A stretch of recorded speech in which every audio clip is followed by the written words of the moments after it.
Well, so Christ says he has to be lifted up like the serpent in the wilderness. I thought, what does that mean?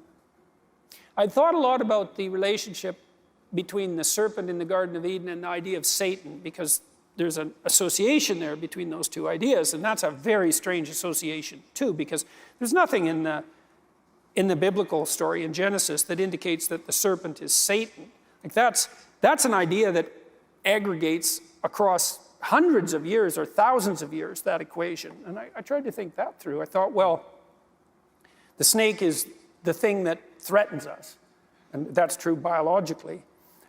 We're wired to be afraid of serpents, especially poisonous ones, and they've been in an antagonistic relationship with mammals for like 60 million years, very long time.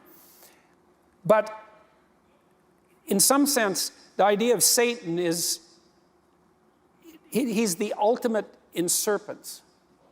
And so that's why that equation is drawn across time. It's like, well, what threatens you? Well, snakes. Yeah, they're pretty nasty. Well, there's snakes, and then there's, well, the origin of snakes. So maybe you conquer a snake, and that's one thing, and maybe the next thing is you go out and you find nests of snakes and you root them out. But then there's the snakes that are in the hearts of your enemies. That's a harder snake to deal with. And then there's the snake that's in your heart, and that's the hardest snake to deal with, right? And that's where the equation between the serpent and Satan comes, because the worst of all snakes is the serpent in your own heart.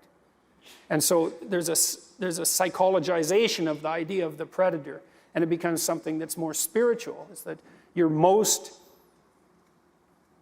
vulnerable to the worst impulses within you, right? That's the worst predator. Okay, so there's the idea of the concretization of the idea of the serpent becoming psychologized up into this figure of the adversary himself, and that abides within you.